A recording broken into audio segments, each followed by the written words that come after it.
You want to be more philanthropic? Take one day off next week. Arrange to volunteer at the food bank in the morning and the retirement home in the afternoon. You seem heavily involved in athletics and not much else? Take some music lessons or volunteer in a hospital. Take a one-day art class at a community center. You're creative but have no work experience? Volunteer at an office for 10 hours per week for 2 weeks during the summer, or volunteer at your state capitol working for your local representative. Do you suppose your local mayor would enjoy having you on her staff for a week or two? If you're listening to this and you have enough time, you can fill the gaps in your brand. Online presence. Of course, if a sorority member is interested in knowing more about you, she will not hesitate to look you up online. Make diplomatic changes to your online presence that'll support your position and help you project your best appearance. When is the right time to make changes if you feel they're necessary? The best time is prior to your registration for sorority recruitment through your campus Panhellenic Council. Minimizing weaknesses. And the hurdles. How do we handle those? Here's the secret. You have to imagine you're interviewing for a job and the two people making the hiring decision know about insert hurdle here. You want to visualize a conversation between those two individuals. Envision them discussing how much impact that hurdle will have on your role as an employee and a representative of their business, or the impact it'll have on your role as a member/sister and a representative of their sorority. What arguments are also coming from the person who supports you most and is most knowledgeable about the sorority/business? Your job will be to determine which arguments best diminish your hurdles and how you can bring the sorority women to draw similar conclusions. Let's look at some examples and then we'll work on your hurdles as well. Lack of awards and credentials. One of Lola's hurdles is that she does not have a lot of awards and accomplishments to list on her resume or discuss in conversation like many of the other women who are going through recruitment. She's decided she can minimize that problem by describing her pivotal roles and projects.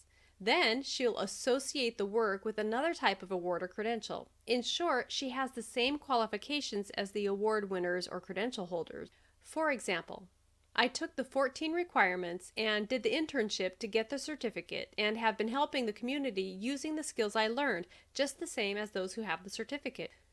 Tendency to be quiet or withdrawn. Taylor knows her introverted nature may be a hindrance as she goes through sorority recruitment. All the sorority women she has ever known have been very outgoing and gregarious. However, Taylor knows there are benefits to her personality type. She diminished her hurdle by mentioning that quiet people also tend to be focused and peaceful. Furthermore, she suggested in conversation that her strengths have benefited organizations in the past as she was able to help smooth over disagreements and be a natural leader. Court record. Courtney's transcripts reveal a high school expulsion and court records show misdemeanor convictions for vandalism and theft. Courtney decided to make some changes after her convictions. She ended up getting a GED and going to junior college. She was now excited to be matriculating at a university and she wanted her full experience to include sorority life. Courtney knows there's no upside to the legal trouble and expulsion. She can only assure the sorority members she intends to be an upstanding member of the community. Courtney plans to diminish concerns with these comments. I would like to speak to high school students about decision making along with how substances can negatively affect decision making. Now, let's put the spotlight back on you. You've already determined your hurdles. Now comes the fun part, determining how you can turn them into strengths. If you can't think of a way to turn them around, there's always a way to diminish them. Again, I would urge you to look at the different resources to describe personality types, personal brand, or archetypes. They can give you good ideas about how to spin any personality trait in a positive way.